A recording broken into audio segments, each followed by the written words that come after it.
अस्सलाम वालेकुम। हम मियोसिस की मियोसिस वन को स्टडी कर रहे हैं, जिसमें हमने प्रोफेज़ वन की जो 5 स्टेजेस हैं उनको हमने स्टडी किया है। उसमें हम जो है वो डायाकाइनेसिस तक हमने जो चेंजेस सेल के अंदर आती हैं मियोसिस वन में वो हमने देखी थी। आज हम मेटाफेज़ वन को स्टडी करेंगे। डायाकाइनेसिस में आपने देखा था कि nuclear membrane it starts to dissociate and disappear, and ester formation at the centriole it takes place, and also the spindle fibers they start to appear, and chromosomes they attach themselves with the spindle fibers. Next stage जो है यहाँ पर डायाकाइनेसिस पे prophase one जो है वो complete हो जाती है, और प्रोफेज़ वन के बाद जो नेक्स्ट स्टेज है मियोसिस वन की, that is metaphase one.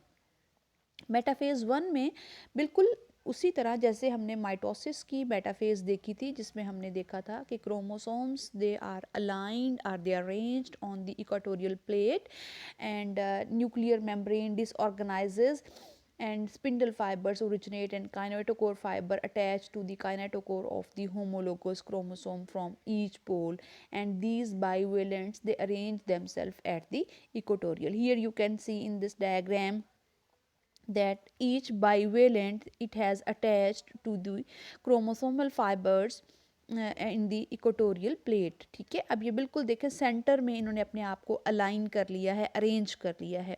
This central arrangement make the equatorial plate. यहाँ पर डिफरेंस क्या है कि यहाँ पर each chromosome is attach to a separate fibre. ठीक है, अब ये एक मुकम्मल क्रोमोसोम है और इसी तरह ये एक क्रोमोसोम है, ये एक क्रोमोसोम है और ये एक क्रोमोसोम है। ये दोनों अलग अलग क्रोमोसोमल फाइबर के साथ अटैच हो गए हैं।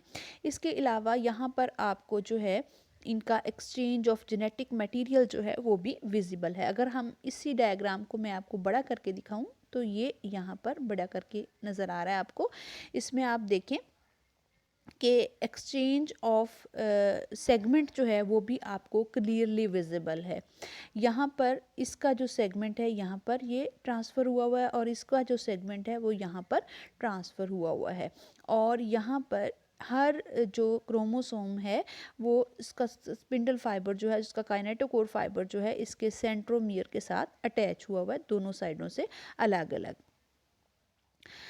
इस डायग्राम में देखें आपको नज़र आ रहा है, ये मैंने आपको माइटोसिस में भी बताया था कि ये जो एक पोल से दूसरे पोल तक जो कंटिन्यूसली जो स्पिंडल फाइबर्स रन करते हैं इनको हम कंटिन्यूस स्पिंडल फाइबर्स कहते हैं, और वो स्पिंडल फाइबर्स जो क्रोमोसोम्स के साथ अटैच होते हैं ये वाले, इनको हम क्रोमोसोमल स्पिंडल फाइबर्स कहते हैं या डिसकंटिन्यूस स्पिंडल फाइबर्स भी कहते हैं। अब यहाँ पर चेंजेस क्या आती हैं इस स्टेज पे कि क्रोमोसोम्स यानी होमोलोगस पेयर, क्रोमोसोम्स नहीं, हम यहाँ पर homologous pair of chromosome they align on the equatorial plate. ठीक है, क्रोमोसोम यानी homologous pair of chromosomes they align on the equatorial plate. उसके बाद मेटाफेज़ वन जब कंप्लीट हो जाती है, जब क्रोमोसोम्स अपने आप को इक्वाटोरियल प्लेट पर अरेंज कर लेते हैं, तो उसके बाद नेक्स्ट फेज़ आती है, that is anaphase one. Anaphase one में क्या होता है, बिल्कुल उसी तरह जैसे माइटोसिस की एनाफेज़ हमने देखी थी कि ये जो क्रोमोसोमल स्पिंडल फाइबर्स होते हैं they start to contract. As a result of contraction each chromosome move toward the its respective pole, यानी हर क्रोमोसोम जो है वो अपने रिस्पेक्टिव पोल की तरफ जो है वो मूवमेंट करना शुरू कर देता है। अब यहाँ पर डिफरेंस क्या है, जब मैंने आपको माइटोसिस की एनाफेज़ पढ़ाई थी तो मैंने आपको ये बताया था कि चूँकि एक ही क्रोमोसोम जो है वो स्पिंडल फाइबर के साथ अटैच होता है यहाँ पर, और जब इसका सेंट्रोमियर स्प्लिट होता है तो इनके दरमियान में इंटरजोनल फाइबर बनता है। ये इंटरजोनल फाइबर जब स्ट्रेच करता है तो इसकी स्ट्रेचिंग की वजह से हर क्रोमोसोम जो है वो अपने पोल की तरफ मूव करता है। यहाँ पर आप देख रहे हैं कि यहाँ पर इंटरजोनल फाइबर नहीं बने। क्यों नहीं बने? क्योंकि यहाँ पर सेंट्रोमियर की स्प्लिटिंग नहीं हो रही। ठीक है, इंटरजोनल फाइबर वहाँ बनता है जहाँ पर सेंट्रोमियर स्प्लिट करता है। यहाँ पर सेंट्रोमियर की स्प्लिटिंग नहीं हो रही, बल्कि पूरे का पूरा क्रोमोसोम जो है वो इस फाइबर की कॉन्ट्रैक्शन की वजह से अपने पोल की तरफ जो है वो मूवमेंट कर रहा है।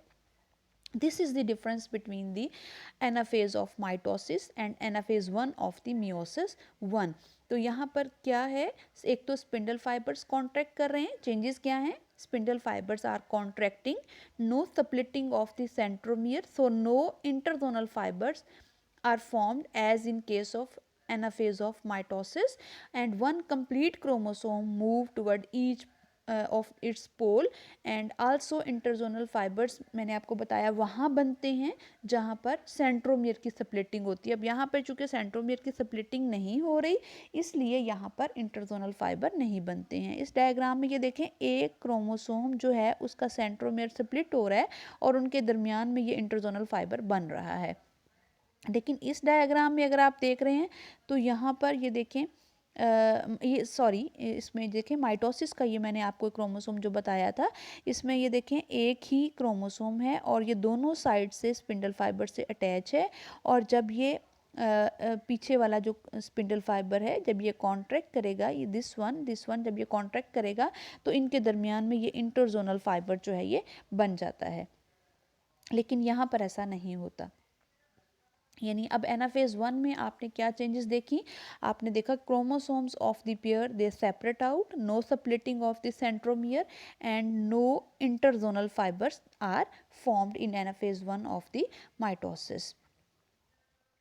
अब एनाफेज के बाद जो नेक्स्ट फेज है दैट इज टीलोफेज। टीलोफेज में बिल्कुल उसी तरह जैसे प्रोफेज 1 का जो चेंजेस थी उनका रिवर्स यहाँ पर टीलोफेज 1 में हो जाएगा। यानी जब प्रोफेज 1 एंड हुई थी, डायाकाइनेसिस में जो चेंजेस आई थी उन तमाम चेंजेस का जो रिवर्स होगा वो टेलोफेज 1 में आ जाएगा। टेलोफेज 1 में आप देखें कि क्रोमोसोम्स जो हैं ये अपने रिस्पेक्टिव पोल्स के ऊपर पहुँच चुके हुए हैं। देखिए, and we started with a parent cell that have pair of chromosomes, and we are ending with a cell with the cells which have half the number of chromosomes as their parent cells.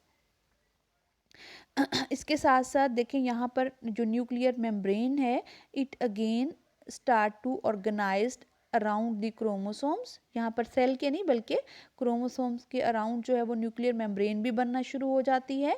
Nuclear membrane starts to reorganize around each set of the chromosomes at the 2 poles. ठीक है, यहाँ पर भी और यहाँ पर भी दोनों जगह पे ये बनना शुरू हो जाती है। इसी तरह न्यूक्लियोलस भी अपेयर होना शुरू हो जाता है, और इसके साथ अब यहाँ पर कैरियोकाइनेसिस 1 जो है वो कंप्लीट हो गई है और साइटोकाइनेसिस ने अब स्टार्ट होना है। यानी साइटोकाइनेसिस 1 जो है वो स्टार्ट होना भी शुरू हो गई है।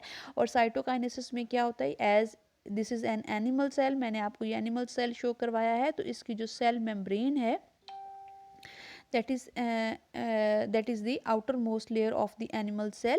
अब इसके अंदर भी पिंचिंग स्टार्ट हो गई है। ठीक है, यहाँ पर आप देख सकते हैं कि cell membrane starts to pinch in, अंदर की तरफ मुड़ना शुरू हो गई है, और फिर ये पिंचिंग जो है ये डीप होती जाएगी और अल्टीमेटली इट विल ज्वाइन और unite at the centre, and the parent cell will divide into 2 daughter cells having half the number of chromosomes as compared to its parent cell। यहाँ तक जो है वो मियोसिस 1 कंप्लीट हो गई है, और नेक्स्ट जो है वो हम मियोसिस 2 पढ़ेंगे। और मियोसिस 2 जो है is just like the mitosis. यहाँ पर सिर्फ ये होता है कि in contrast to mitosis there is no replication of chromosomes.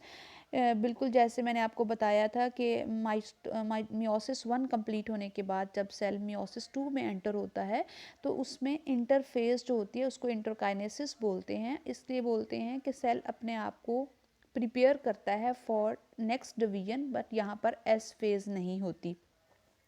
Prophase 1, 2, metaphase 2, anaphase 2 and telophase 2 are just like the respective phases of the mitosis। ठीक है, ये बिल्कुल उसी तरह है जैसे माइटोसिस की फेजेस होती हैं, और जिसमें क्रोमोसोम्स जो हैं उनके अंदर क्या चेंजेस आती हैं, इन क्रोमोसोम्स कंडेंस होंगे प्रोफेज 2 में, उसके बाद मेटाफेज 1 में माइटोटिक अपरेटस बनेगा, क्रोमोसोम्स इक्वेटर पे आकर अरेंज हो जाएंगे, और इसी तरह एनाफेज 1 में जो सिस्टर क्रोमेटिड्स होंगे they will move apart and they will move to their respective poles of their daughter cells और ultimately cytokinesis 2 will takes place and 4 haploid cells with half the number of chromosomes or chromatids they are formed.